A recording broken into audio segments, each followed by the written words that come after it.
Cerita dimulai bukan di Galilea yang riuh dengan suara nelayan, melainkan di Keriot, sebuah desa sunyi di selatan Yudea.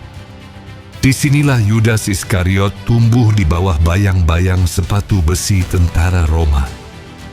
Berbeda dengan murid lainnya yang berlogat utara, Yudas adalah satu-satunya murid yang datang dari selatan. Ia adalah seorang pengamat yang dingin, seorang pria yang otaknya bekerja sedikit lebih cepat daripada hatinya. Baginya Israel bukan sekadar tanah air, melainkan luka yang menganga akibat penjajahan.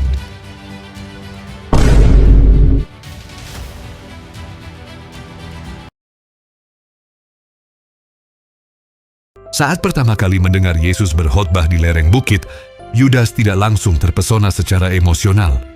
Ia menimbang.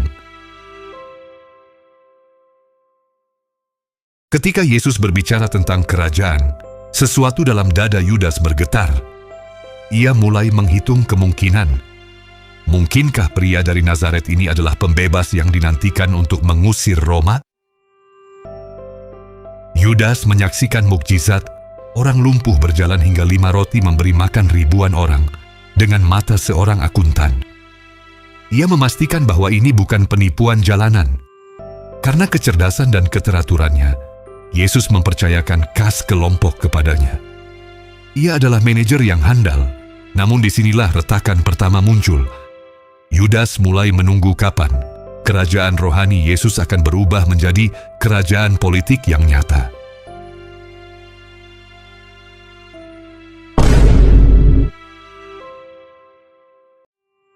Puncak kekecewaan Yudas terjadi di Betania, di rumah Simon si kusta. Maria mengurapi kaki Yesus dengan minyak narwastu seharga 300 dinar, upah buruh selama 1 tahun. Bagi Yudas, ini adalah pemborosan yang menghina harapan. Di kepalanya 300 dinar bisa membeli senjata, atau menyuap pejabat pelabuhan untuk memulai revolusi. Namun respon Yesus justru membuatnya sesak napas. Biarkan dia, ia melakukan ini untuk hari penguburanku. Kata penguburan itu meruntuhkan rencana Yudas. Ia menyadari bahwa sang guru tidak berniat memimpin pemberontakan bersenjata. Malam itu Yudas tidur dengan mata terbuka, dan retakan di hatinya berubah menjadi jurang.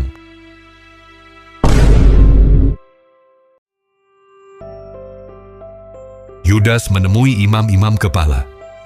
Banyak yang mengira ia hanya serakah, namun harga 30 keping perak, harga seorang budak, terlalu kecil untuk seorang pencuri cerdas. Muncul kemungkinan tragis. Yudas mungkin tidak berniat menghancurkan Yesus, melainkan memaksanya bertindak. Ia mengkalkulasi bahwa jika Yesus terdesak oleh pedang prajurit, maka Yesus akan terpaksa mengeluarkan kuasa Mesiasnya untuk menghancurkan musuh. Yudas tidak sedang mengkhianati. Ia sedang mencoba mempercepat rencana Tuhan menurut logikanya sendiri.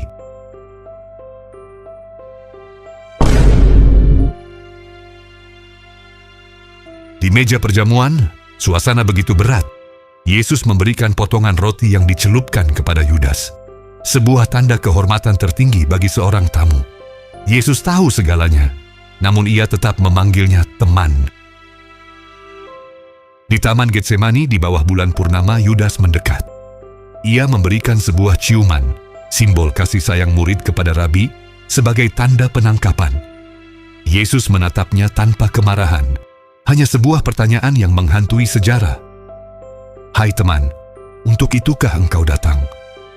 Di detik itu mesin yang dihidupkan Yudas mulai berputar di luar kendalinya. Tidak ada legiun malaikat yang turun. Yesus membiarkan dirinya dibawa tanpa perlawanan.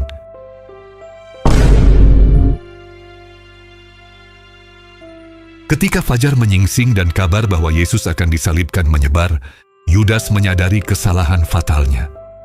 Ia telah menjadikan manusia yang mencintainya sebagai pion dalam permainannya.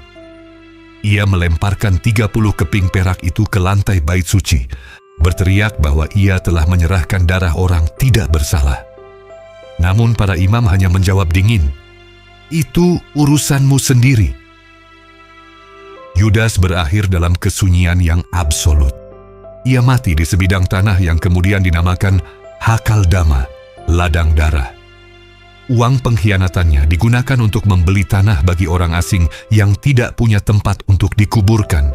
Sebuah ironi bahwa dari tindakan paling gelap, lahir tempat bagi mereka yang tidak diinginkan. Yudas Iskariot tetap menjadi pertanyaan yang tidak mau mati. Ia bukan sekadar monster, melainkan cermin bagi manusia yang seringkali mencintai sesuatu, seperti kebebasan atau ambisi, dengan cara yang justru menghancurkannya. Ia adalah pengingat bahwa terkadang, kesalahpahaman yang paling tragis lahir dari orang yang merasa paling memahami rencana Tuhan.